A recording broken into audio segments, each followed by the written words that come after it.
একটা জিনিস খেয়াল করছো, টুম্পা ভাবির আগের থেকে অনেক বেশি সুন্দর লাগে। তাই নাকি? আর কিরকম লাগে? টুম্পা ভাবির দেখলেই বুকের বাম পাশে দুকদুক দুকদুক করে। জানো, বেলুন এমন একটা অস্ত্র যা দিয়ে রুটিও গোল করা যায়, আবার জামাই পিটাইও সোজা করা যায়। এই যে ভাইয়া, লোকাল বাসে কিভাবে চড়তে হয় আপনি জানেন না? আরে ম্যাডাম, লোকাল বাসের ঝাঁকুনিতে হালকা টাচ তো লাগতেই পারে, সেটা আপনি জানেন না? খুব ভালো করে জানি, ভদ্রলোকের মতো হাত দুটো অন্য জায়গায় রাখলেও তো পারেন। রাখতে তো আমি চাই, কিন্তু আপনি আবার মারবেন না তো? ভালো তাকেই বাসো যে তোমাকে ভালোবেসে তাজমহল বানাইতে পারে। ভালোবেসে তাজমহল সবাই বানাতে চায়, আমিও বানাতে চাইছিলাম। তাই নাকি? বিয়ে হয়েছে 25 বছর হইতেছে, আজ পর্যন্ত কি বানাইছো আমার জন্য? তোমারে বিয়ে করে তো বাঁশ খাইছি, সেই বাঁশ দিয়ে তাজমহল হবে না, বাঁশমহল হবে। আচ্ছা শোনো, হ্যাঁ বলো, শুনতেছি।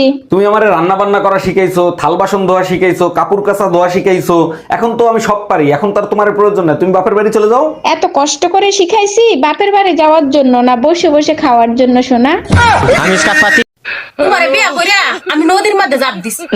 তোরে বিয়ে করে আমি আগুনের মাথায় চাপ দিছি।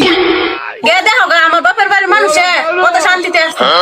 শান্তিতে তো থাকবো, ওই অশান্তির মালাটা আমার গলায় ঝুলাই দিছে না। এই যে শ্বশুরের সুপুত্র, রোজা কয়টা গেছে সেটার কোনো হিসাব আছে? যারা আল্লাহর নামে রোজা রাখে তারা কখনো গুইনে রোজা রাখে না, আমিন বলো। আমিন। কিন্তু আমি তো গুনে রাখি, ঈদের মার্কেট করবা না? আল্লাহ রোজা ফরজ করছে, ঈদের মার্কেট ফরজ করে নাই, আমিন বলো। এই শোনো, গরমের ছুটিতে মা আসতিছে, 2-1 দিনের ভিতরে এসি কিনে নিয়ে আইসো। আলমারিতে টাকা রাখা আছে, তুমি গিয়ে নিয়ে আসো। আর শোনো, আগুন নিবানোর একটা সিলিন্ডারও নিয়ে আইসো। আগুন নিভানোর সিলিন্ডার? আগুন নিভানোর সিলিন্ডার দিয়ে কি হবে? যে গরম পড়ছে তাতে কি এসিতে কাজ হবে? তার উপর আবার তোমার মা আসতেছে, যে কোনো সময় আগুন লাগতে পারে। আসসালামু আলাইকুম আম্মাজান, শ্বশুর আব্বা কি আছে? থাকলে তার কাছে একটু দেন তো। ওয়ালাইকুম আসসালাম জামাই, তোমার শ্বশুর তো বাজারে গেছে, জরুরি কিছু দরকার হলে আমাকে বলতে পারো। বিয়ের সময় 50 ইঞ্চি টিভি দেওয়ার কথা ছিল, আপনারা টিভি দেন নাই কেন? আরে জামাই, দুইটা টিভি দিয়ে কি করবা? আমার মেয়ের আল্ট্রাসাউন্ড করে দেখো, ওর ভিতর টিভি আছে। আসসালামু আলাইকুম, জুম্মা মোবারক শোনাবো। জুম্মা মুবারক। সকাল সকালে তো খুশি খুশি লাগতেছে কেন? খুশি তো লাগবে, আজ ভোর রাতে আজরাইল আসছিল আমার স্বপ্নে। বলো কি, ভোরের স্বপ্ন তো সত্য হয়। তা আজরাইল কি বললো? আজরাইল বলল আপনার বউ খুব সুন্দর। আমি বললাম তাহলে নিয়ে যান। ভাইজান, শুনলাম আপনি নাকি ব্যবসা বাদ দিয়ে ট্রাক চালানো শিখতেছেন। আর ভাবি বললেন না, কোনো কাজ শান্তিতে করতে পারি না, যাই করতে যাই আপনার ভাবি এসে সামনে দাঁড়ায়, তাই সিদ্ধান্ত নিয়েছি ট্রাক চালাবো, একবার শুধু সামনে আসুক। এইবার আর সামনে দাঁড়াবে না, পিছে দেখেন, পিছে ভাবি দাঁড়ায় আছে। ওই ট্রাকের তলে তোর 14 গোষ্ঠীরে চাপা দেবো।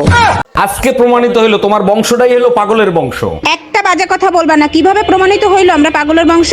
তোমার বোন রে নিয়ে গেছে আম পারতে, লিচু লিচু কই এসিল যাচ্ছে। তার আগে বলো, তোমারে লুঙ্গি পরে আম গাছে উঠতে কইছে কিডা? হ্যাপি হোলি ভাবি, আসেন আপনার সাথে হোলি খেলি। অরুণ ভাই, আমি তো মুসলমান, কেমনে হোলি খেলবো আপনার সাথে? কেন ভাবি, আপনাদের ঈদ আসলে তো আমরাও পালন করি, আমাদের হোলি পালন করতে আপনাদের সমস্যা কোথায়? কোনো সমস্যা নাই, তার আগে আসেন আপনার মুসলমানি দিয়া লই।